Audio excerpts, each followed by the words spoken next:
Well, hi there. Thank you for bearing with our schedule today. It's all my fault completely. I just can't stop talking. I'm the same way, so this could be bad. I don't know. Great. It's going to be bad. I can already tell. Hi. What do you have, a Celsius? Oh, you know, Well, I just have like this fake sparkling soda right now. I need like fizzy stuff, but if that you will, yeah. if you know, you know. We were I just have one of talking that about it. exact flavor in my fridge. This is like it is crack, and I don't even have like a deal with them, and I just feel like I have You have to say that. to. Not Yeah. sponsored. Yeah, nope, but please sponsor me. I love it. So, can we start with a dad joke?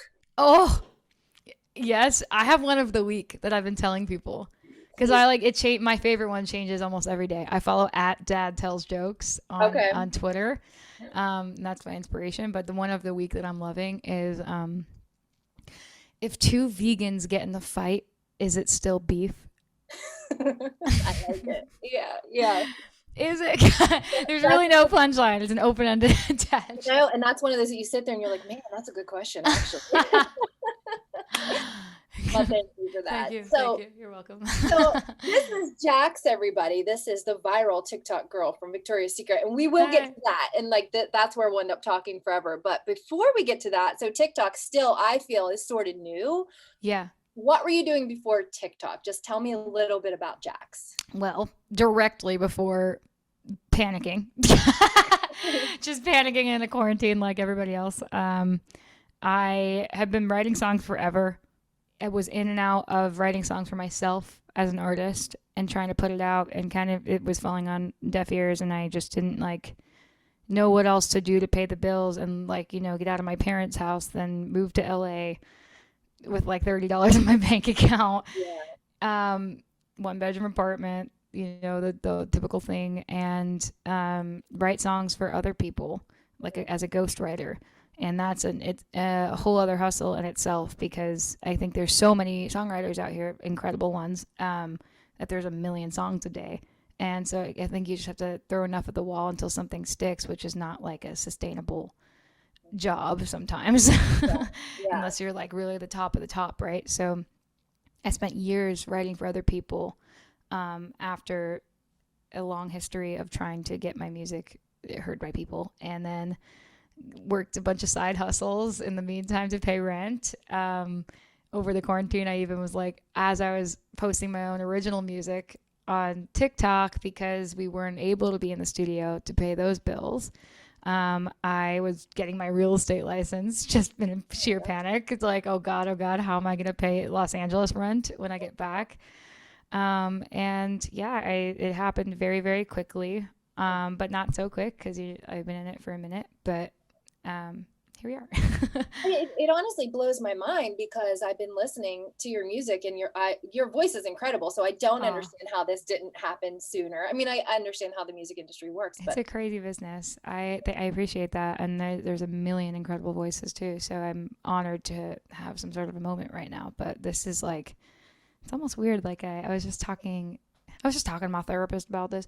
I like I'm having a hard time. I feel a lot of guilt like when I get a win of some sort because when you're in it for long enough and you just can't get a win, when you get the win, it's just like really overwhelming and hard to process. But the thing that's keeping my feet on the ground is meeting people in person and hearing like these like stories in my DMs and stuff like that and seeing people like tell their own stories with my music.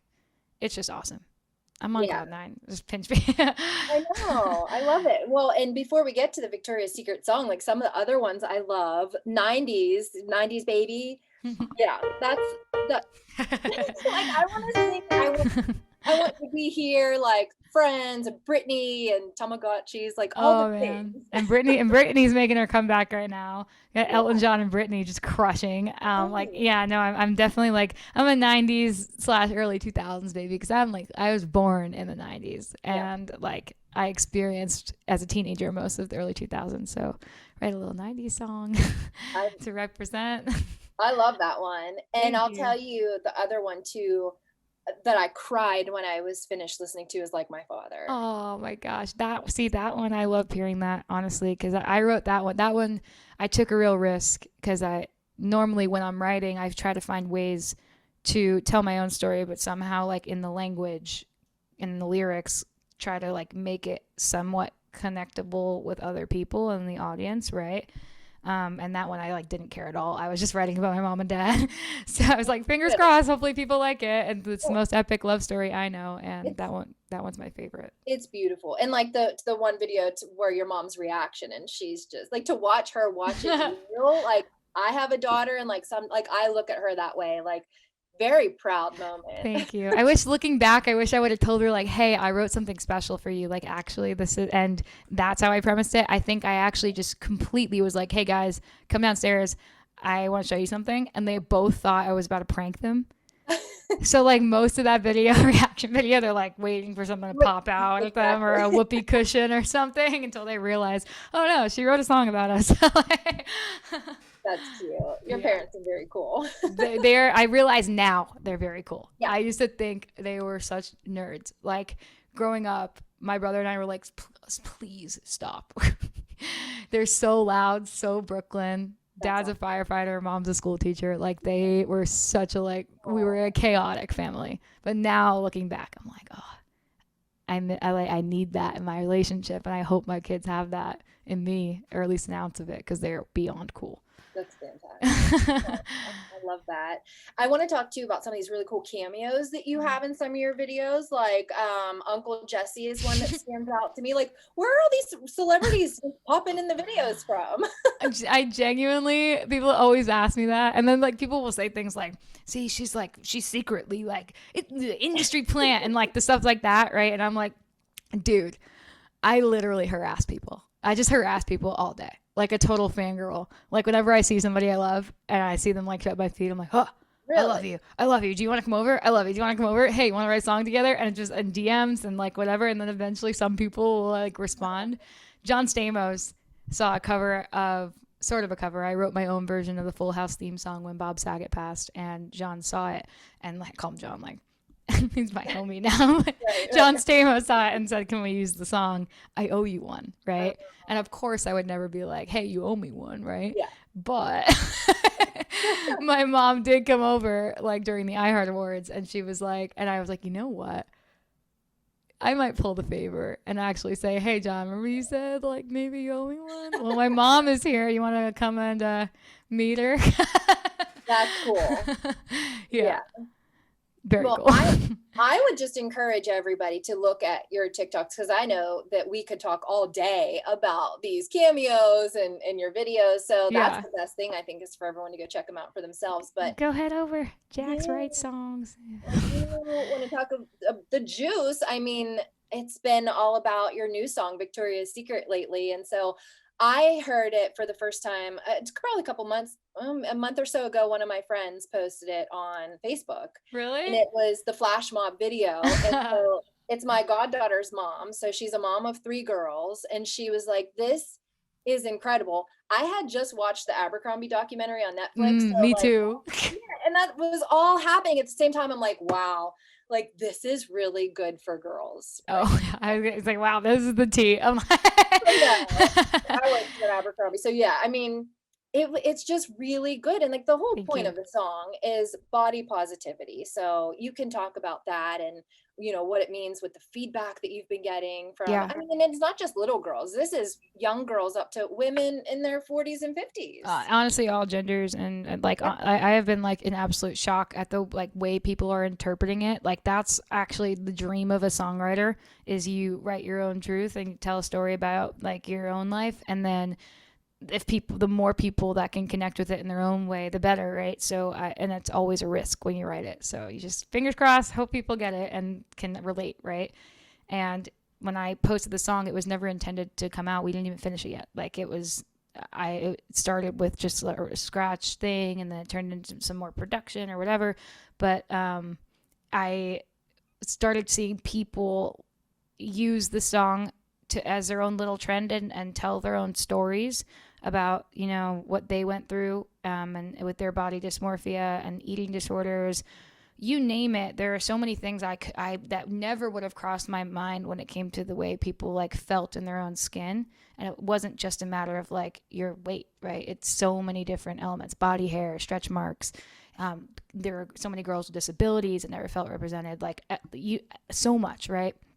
And for me, it came from a place like an older sister type of feeling, because I mean, there's the kid I babysit who's going through something, and I wanted to make sure she didn't end up in the place I was in. And I get every day on TikTok moms and kids reaching out that they're getting bullied and they don't feel good and they're depressed and they like hate their body or their face or this or that. And I'm like, I just like cringe like hearing it. It makes my like soul tighten up, because it started so young for me. Like I wanted that. I mean, we had a different, I feel like early 2000s era, it was like really truly only one body type. And we wanted that thigh gap like at all costs, right? And Right. it starts, those little things trickle, it's a trickle up effect, right? Until all of a sudden I'm 26 and I don't see myself in the mirror anymore. I see something totally different. So I wanted to make sure that, you know, our future little CEOs and kids in this generation don't go through what I went through. And I didn't even really necessarily, and still right now, don't feel super comfortable even like, woohoo, like I'm hot moment. I don't feel it right now, but I do feel so grateful as a songwriter that I get to talk about my truth and hopefully prevent like something dark, you know? So it's like, it is a business dream and a personal dream. And like, I can't even explain to you how much it means. So I have a little buddy of mine. She had a quadruple organ transplant when she was 9. whoa. Um, Quadruple organ? yeah, yeah. So you can imagine the scars that she has. Yeah. Colostomy bag, and she's 15 now, and shopping for school clothes was really hard for her this year, and everything's cropped, and like she just wants to wear what everyone else is wearing. And so that was hard. It's hard to watch her go through that, hard to watch her mom go through that. And I text her mom this morning, I'm like, if Kyrie hasn't heard this song yet, you play it for her when she gets home from Her school. name's Kyrie. Yeah. Okay, Kyrie, if you're listening to this right now, let me tell you. People ask a lot like why I wear turtlenecks.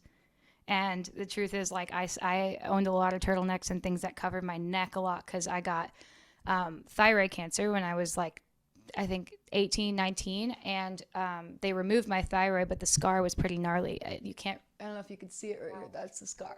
Yeah. And I like started covering it up at all costs and was super afraid of it. And now I realize how badass this scar is. I wear turtlenecks now because it's part of my fashion, but like I am the first person to rip this thing down and be like, look at my scar. I tell people it was a shark bite. Like scars are something that are not, you don't see in billboards and on Instagram, and everything is edited out. I edited my scar out forever. Like literally airbrushed it out, tried to face tune it out. And then I realized like when I spoke to people about my story, it is so like, you are such a warrior. Like I finally found in myself that, wait, I beat cancer. Like an organ was removed my thyroid was removed. You got organs removed.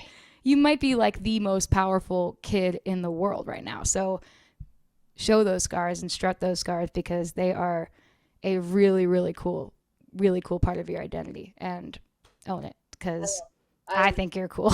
I love scars too. And I so love scars. I really appreciate you sharing that, and I will make sure. Okay. Yeah, let her know. Let her know.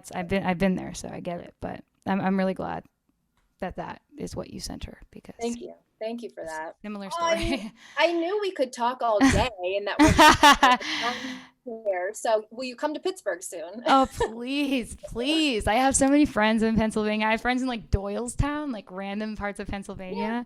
Yeah. I love Pittsburgh, so please have me. I would love like we're gonna hang out. We'll show you around town. Love some cheesesteaks. That's silly. We have a little different sandwich here. We put French fries on everything. Wait, what? Yeah, you'll love What is it? It's like what? Manny's. It's called the Pittsburgher sandwich. It's just like it's like a steak sort of sandwich, but then it has fries, coleslaw.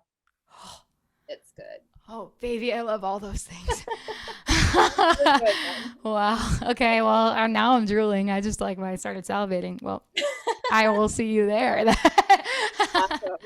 Well, thank you so much for this. Hopefully we'll keep in touch on social media, and you are going to perform for us. Is that right? I am happy to perform my new song, Victoria's Secret. And hi, everyone. My name's Jaxs, and this is a song about what I went through when I was younger, and I hope that when you hear it, you don't compare yourself to any other body.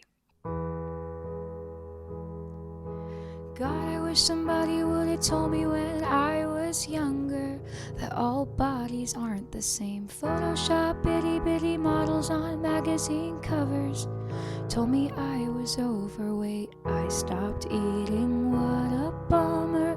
Can't have carbs in a hot girl summer.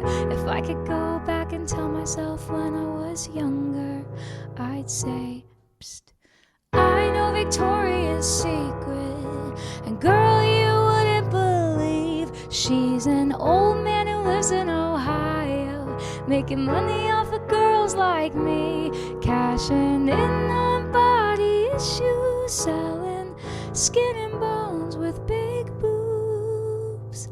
I know Victoria's Secret. What is it? She was made up by a dude. Victoria was made up by a dude. Victoria was made up by a dude. I wish somebody would have told me that thighs of thunder meant normal human thighs, and all the pressure I was under to lose my appetite and fight the cellulite with Hunger Games like every night. If I could go back and tell myself when I was younger, I'd say, hey dummy, I know Victoria's Secret, and girl, you wouldn't believe she's an old man who lives in Ohio, making money off of girls like me, cashing in on body issues, selling skin and bones with big boobs. I know Victoria's Secret.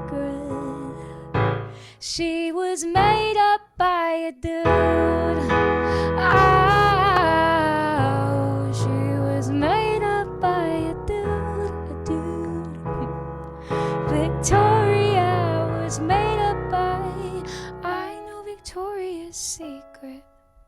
And girl, you wouldn't believe she's an old man who lives in Ohio, making money off of girls like me, cashing in on body issues, selling skin and bones with big boobs. I know Victoria's Secret. She was never